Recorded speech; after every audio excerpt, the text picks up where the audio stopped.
Hello and welcome back to Bits and Bobs. Today's video is the life and legacy of King Charles II, a short guide and overview of his life and reign. So here is his father, where the story begins, and his father was King Charles I.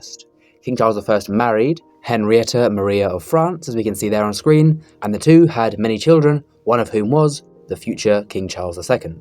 He was born on the 29th of May in 1630, and here's a picture of the future king as a young child, you can see there on screen.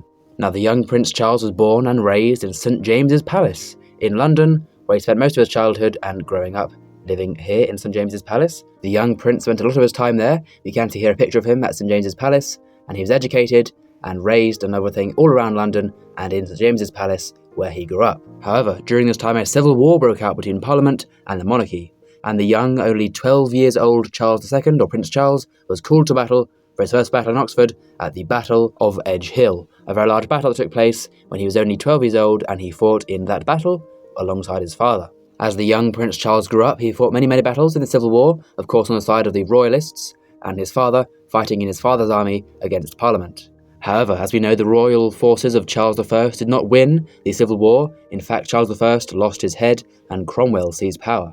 So, Charles II, or the future King Charles II, Prince Charles, had to flee into the mainland of Europe, going to France in exile during this time, as of course he was not allowed to take the throne of his father, who had of course died, therefore meaning King Charles II was the rightful king, and in 1660, Charles II was invited back to London to take the throne, and the monarchy was restored after an 11-year interregnum, now saying Charles II was on the English throne and restored the monarchy after those 11 years. On the 23rd of April, 1661, the year after, King Charles II was crowned at Westminster Abbey. And here we have a grand portrait of the king on his coronation, showing off all his royal and God-given power as the king. Now he is back on the English throne.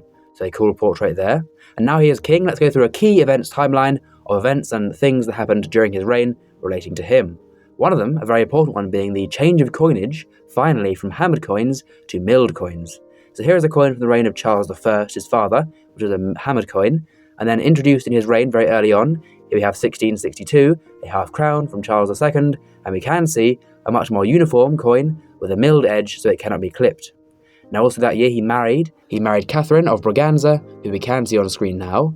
They were a happy couple and had many children together. In fact, they had 17 children, all 17 of which can be seen here on screen. However, out of 17 children, none of them outlived King Charles II, and we will return to this later in the video, but all of them died before King Charles II himself.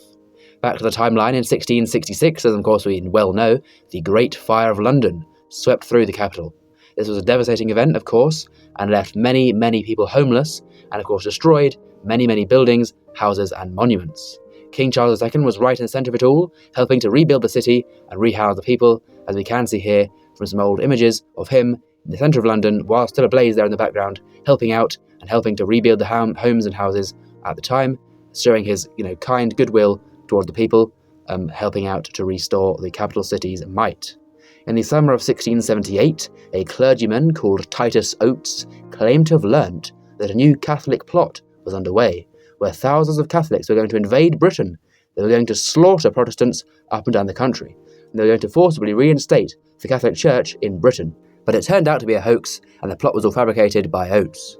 So overall, what was King Charles II like as a king, and how did his reign go? He turned out to be a very popular monarch indeed for his close connection to the people and daily life, and loved to party and celebrate, as he often did himself. And of course, many were happy to have a king, just any king, after the 11 years of no king and Cromwell leading the country. Many were happy to have a king back, and of course, to have Christmas back, as of course King Charles II famously brought back Christmas. A very good event there for publicity, as that was a very popular happening that year to once again celebrate Christmas in the country.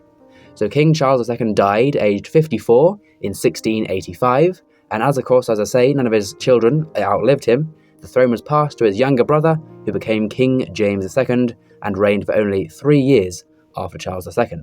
So there we go. Please do comment down below anything you'd like to add to this short summary of the reign and lifetime of Charles II. And of course, don't forget to subscribe. Please do subscribe if you've enjoyed and learned something new. And of course, thank you for watching, and we'll see you again soon for some more coins in the future on Bits and Bobs.